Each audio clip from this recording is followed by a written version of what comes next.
اس मौलवी ने लिखा है कि अबू तालिब ने कलमा नहीं पढ़ा था, मैं तेरे मौलवियों का अचार डालूं, मैं तेरी किताबों को क्या करूं, मैं अबू तालिब का ईमान तेरी किताबों से क्यों देखूं। अली ने बताया है कि वो साहिब ईमान था, हसन ने बताया है कि वो साहिब ईमान था, हुसैन ने बताया है कि वो साहिब ईमान था। जो कलमा बचाता रहो उसे कलमा पढ़ने की जरूरत नहीं होती, जो कलमे का तहफ़्फ़ुज़ करता रहो हो उसे कलमा पढ़ने की जरूरत नहीं होती। तेरी नजर में अबू तालिब काफिर था और अबू सुफियान मुसलमान था, अबू सुफियान मुसलमान हो गया और अबू तालिब काफिर हो गया। फिर अगर यही बात है तो फिर मुझे सिर्फ अपने मौलवी इकट्ठे करके इतना बता दे, अबू सुफियान ने कलमा पढ़ के इस्लाम को फायदा क्या दिया है और अबू तालिब ने ना पढ़ के इस्लाम का नुकसान क्या किया। मैं तुझे नस्ल सुफियान के नुकसान गिनवाऊं और नस्ल इमरान के एहसान सुनूं। जो कलमा पाले उसे कलमा पढ़ने की जरूरत क्या। ये अल्लाह और अबू तालिब के दरमियान एक एग्रीमेंट पहले ही तय पा गया था।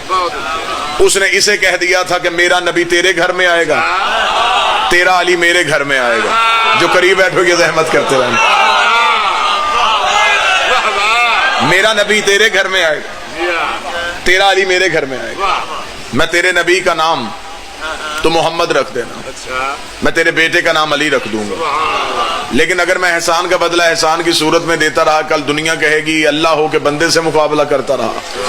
एक एहसान मैं तुझसे बढ़ के कर दूंगा। मेरे मालिक वो एहसान क्या है? फरमाया मेरा नबी तेरे घर में आया, तेरा अली मेरे घर में आएगा, तो मेरे नबी का नाम मोहम्मद रखना, मैं तेरे बेटे का नाम अली रखूंगा। एक एहसान मैं बढ़ के कर देता हूँ। मालिक वो एहसान कौन सा है? फरमाया तू मेरे नबी का निकाह फर्श पे पढ़ा, मैं तेरे अली का निकाह अर्श पे पढ़ा। हाय हाय, सारे बोलो मिलके हैदरिया।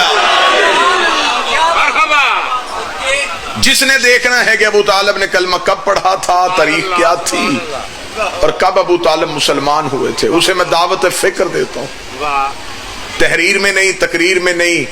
अगर बात हजरत अबू तालिब के ईमान की है तो मैं इस्लामाबाद जैसे शहर में वीडियो कैमरे की आंखों में आंखें डाल के जनाब पीर सैयद नज़ाकत हुसैन नकवी, जनाब सैयद हामिद नकवी साहब, दो मोतबर अज़ादार सैयदादों की मौजूदगी में मिंबर आले मोहम्मद से ऐलान करता हूँ, जगह फैसल मस्जिद मुंतखब कर ले हम वहाँ आ जाते हैं, बादशाही मस्जिद में आना चाहो हम वहाँ आ जाते हैं, मर्जी के मौलवी लेके आ जा। अगर तूने अबू तालिब का ईमान देखना है तो फिर हम सिर्फ अबू तालिब का ईमान नहीं देखेंगे, हम हर किसी के बाप का ईमान देखेंगे।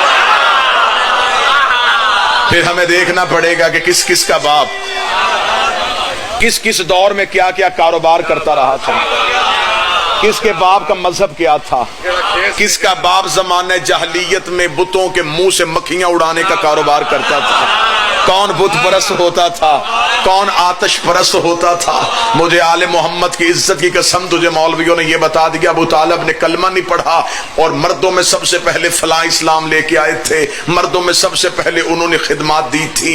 अपने मौलवियों के सर पे कुरान रख के सिर्फ उनसे इतना पूछ, इस्लाम की पहली दावत कहाँ पे हुई थी, इस्लाम का पहला जलसा कहाँ पे हुआ था, मजहब इस्लाम की पहली मजलिस कहाँ पे हुई थी जहाँ 40 काफिर इकट्ठे किए गए थे, लंगर का इंतजाम किया गया था, तकरीर करने वाला मोहम्मद था, मौजू ला इलाहा इल्लल्लाह था। वो मजलिस जिस सहन में हुई वो घर अबू तालिब का था, जिसने दरिया बिछाई वो हजरत इमरान थे, जिसने दावत का एहतमाम किया वो अली का बाप था, जो लंगर तकसीम करता था वो अली के भाई थे। मुझे जिक्र हुसैन की इज्जत की कसम है, जाओ जाके मौलवियों के सर पे कुरान रख के पूछो कि अबू तालिब का घर किस शहर में था, कहते वो मक्के में था। उसी मौलवी के सर पे कुरान रख के पूछो कि अल्लाह का अपना घर कहाँ पे था, वो कहता वो भी मक्के में था। तो जब अल्लाह का अपना घर मक्का में था तो फिर बात इस्लाम की अबू तालिब के घर में क्यों हुई? आज तेरे जहन में तो आ गया कि अबू तालिब ने कलमा नहीं पढ़ा था। क्या तू खुदा के इल्म गैब का भी मुनकर हो गया कि अल्लाह नहीं जानता था कि अबू तालिब ने कलमा नहीं पढ़ना? अगर अल्लाह जानता था फिर उसे जरूरत क्या थी काफिर के घर में इस्लाम की मीटिंग करता,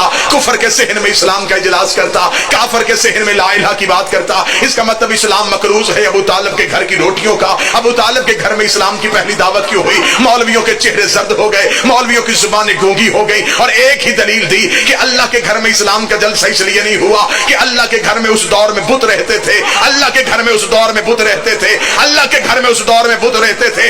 इस्लामाबाद बोले ना बोले अकीदा जरूर बोलेगा। इसका मतलब तेरे मौलवी अंदर से मान गए हैं कि रहमान के घर बुत थे, इमरान के घर बुत नहीं थे।